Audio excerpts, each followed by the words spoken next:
Welcome back to the Bears Baseball Network. It was finally a full weekend of Bears baseball this weekend. Got to see all of our teams, all of our youth teams out in action, and it was very, very exciting to see. I have three names here who combined for 3 home runs, 5 extra base hits, 12 hits, and 14 RBIs from this weekend. Those 3 names are Rudy, Montenegro, Langley. All of those numbers came from one guy. An absolutely monster weekend from a guy who's looking like Byrne. Rob said in an email he just sent out that Rudy is on pace to have the best youth season we've ever seen from a Bear. And Byrne, you get a chance to coach this guy. What was it like this weekend for Rudy, Montenegro, Langley? An absolutely dominant weekend. Yeah, obviously Rudy's great, but these hits that he's getting aren't luck, right? They're almost all these balls are hit hard. They're in the air. He's hitting line drives, and like that proves his extra base hit rate. His extra base hit rate's been through the roof this year. And yeah, I think he can have a great year. Yeah, I mean, KJ, we've talked about this duo between Rudy Montenegro Langley and Harrison Bladebaum. Do you think this is just a kind of a hot early season start for Rudy, KJ, or do you think this is an evolution of a player who looks to be in MVP caliber form? Yeah, I think Rudy's the best. I think Rudy's great. I think, if anything, this is Rudy how we kind of knew Rudy was going to play. Maybe, obviously, no one could have really expected this, but I think Rudy is this good. I think Harrison's going to be right there with him by the end of the year, though. Yeah, I think, again, like you said, Rudy's off to the hot start. I think this is still a dynamic duo between these two guys. I think Harrison Bladebaum will put up gaudy statistics as well. But what a start of the season for Rudy Montenegro Langley. Let's talk about some other studs being studs so far in the 2025 season. Owen Haynes, a .632 batting average with a .471 OPS in the early season. Harrison Bladebaum on the mound, 6 innings pitched, 9 strikeouts, 1 walk. Alex Vo has a .667 batting average with an OPS over 1,500. Nick Byrne, a .714 batting average with an OPS over 1,500. And Nifri Kabarkis, an OPS over 1,500 with 4 RBIs in his first weekend of play. KJ, you got 5 studs here who are certainly playing like studs in the early action. Which of these names most interesting to you? Who's been standing out in the early season? I think it's got to be Harrison Bladebaum's pitching to this point. This guy went from a guy who was trying to break the rotation, and now it seems like he's going to be the ace, as if this guy couldn't get any more valuable. He's a good defender. He's an amazing bat, and it seems like now he's going to be an amazing arm. Byrne, to maybe the casual Bears fan, Owen Haynes, Harrison Bladebaum, Nick Byrne, Nifri Kabarkis, all are big names that you've heard of if you are around the Bears at all. A name that maybe some people aren't as familiar with who's on this studs being studs list is Alex Vo, who's off to an unbelievable start at the plate. Byrne, what have you seen different from Alex Vo last fall to now this spring season that he looks like he's absolutely crushing the ball? What do you think about Alex Vo so far in 2025? Yeah, I think Alex is just a million times more confident than he was in the fall. He came in as a guy who was a little scared to play short when I put him there, a little timid in the batter's box, but after his full winter of training here at the Bears, he's a lot more confident in himself. He's been amazing play, you said, but defensively as well. So far, he's airless through 7 games and has made some very good plays, including unassisted double play this past weekend. Yeah, I think Alex Vo has all of the makings to be a future star. Let's talk about some other future stars here in the Bears. KJ, I think the biggest storyline from the weekend was, of course, Rudy Montenegro Langley, a 3-homer weekend. But the second biggest storyline for me was 13U Byrne coming second place in their tournament, a 2-0 Saturday. This is a team that did not win a game last fall, and they come out this weekend, a 2-0 Saturday, all the way into a championship runner-up position. And KJ, I think this team has a lot of interesting players on it. I know you were there at least for Saturday's games around this team a lot.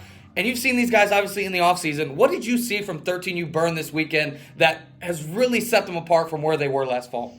Yeah, I think they're much more aggressive at the plate. Was the big change that at least I saw. I think top to bottom, these guys are looking to hit instead of, I think last year a lot of the guys were looking to walk. I think there's a lot of good hitters on this team.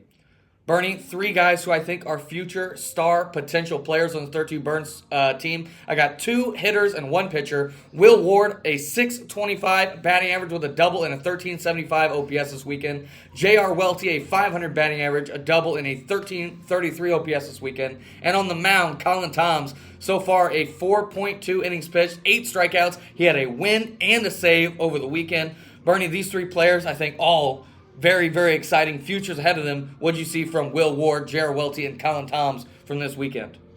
Yeah, all three guys are great. We've talked about JR a little bit with his bat the past couple weeks. Tom's on the mound. I think we've all, hyped him up a little bit. But I think Will Ward's kind of going under the radar here a little bit. This guy is right up there with JR in terms of, best hitters in that Byrne squad. And another guy that's still new to club baseball, but he's coming along very quickly. Yeah, it's been very, very impressive. I mean, obviously, I think the most exciting part of Will Ward's game is on the offensive side, but I thought he played some very good defense this weekend. Majority of the time at second base, he can also play a solid catcher as well. I think Will Ward, he has the potential to 2026, maybe even further in the future, to be a big-time star in the Bears if he continues on this trajectory. We will make an official update to our prospect list in August of 2025, but I have been looking at the list, making some internal updates here, so I wanted to name some guys who are prospect risers here in the early season. The three guys we just talked about, Will Ward is up into the top 30 in the prospect list, Colin Toms into the top 20, and J.R. Welty into the top 15. Another guy who's a 13U prospect riser is Connor Sutherland, who is inside the top 25. Byrne, all four of these guys, 13U prospects, all on the upward trajectory. What are your thoughts about the early season prospect risers here from 13U? Yeah, all four of these guys are great, and I know you're just looking at the Byrne squad. They 0-26 last year. If this team continues to win this season, these guys are only going to go up. A lot of these guys are going to be the catalyst of that team. So all these guys are going to start moving up even more. Let's look at some other prospects risers outside of 13U. Fletcher Chastain has moved into the top 10 BBM prospects. Brooks Biddle, another 12U player, into the top 30. And Hunter Fallon has moved into the top 40. For 14U, Madden Hammontree has moved into the top 10. KJ, these four, Fletcher Chastain, Brooks Biddle, Hunter Fallon, and Madden Hammontree, all rising in the prospect rankings. Any thoughts about those four? Yeah, I think, two that stand out. I think Fletcher Chastain has taken a big jump this winter, especially on the pitching side, but I think his offense is taking a big step up. I thought last year he was very passive. He's always had good power, but I think this year Fletcher's really coming to his own, being aggressive. And then I think Matt Hammontree, I think the bat is still a work in progress. It's getting better. He's getting more aggressive. He's kind of in that window for Bears hitters usually where they come, they swing soft and they're passive. Then they start swinging full aggression and swinging and missing a lot. And then they start swinging hard and making contact. I think Madden's kind of in between here of where he's swinging very hard and he's only making contact some of the times. Once he takes that step, he's going to be very elite, and he's already throwing strikes on the mound. So he's got two pitches to get those strikes. So, yeah. Yeah, I'm excited about both these players. I think they both have a lot of two-way potential. Like you said, both exciting pitching prospects, and both, I think the offensive side of the game is catching up as well. I did want to touch on the other two real quick, Brooks Biddle and Hunter Fallon. Both, again, when you look at the back half of the top 50 prospects, it's more guys who are looking at the future, but I think both these guys have done some exciting things in 2025. Brooks Biddle has been one of the best hitters on that Bell squad to start the season. He's always had big-time power potential. He's starting to put it together in games this year. And Hunter Fallon has continued to really come out of nowhere. I think there were plenty of people who didn't even know this guy's name in November, December, and now he's into the top 40 prospects. I thought he had a really impressive game against the 12U Floyd team when Bell and Floyd played each other this weekend. Thought Hunter Fallon stood out as a guy who could be a future top team player. So exciting things happening with the prospect risers. Let's talk about some more early season surprises. We finally got to see 14U Floyd on the field this weekend. KJ, and for me, the biggest surprise was the defense. I think we thought the offense was there last fall. That was only going to continue to get better. The pitching, we kind of saw from a mile away, all the guys working. The pitching staff would be much improved. But we thought the weakest part of this team was the defense. But I was very impressed by the defense this weekend. In specific, Ben Chartrand was an absolute monster in center field. I mean, I always say the Mac Floyd defense is you make these really tough plays look easy. So it looks like, you're catching these balls as routine plays, but they're actually really tough plays. I saw that from Ben Chartrand this weekend. Owen Weibrecht was an absolute vacuum at shortstop this weekend, and Christian Jenkins continues to impress me with his defense. KJ, for me, the early season surprise for 14 Floyd, the defense. What'd you think about this 14 Floyd team this weekend?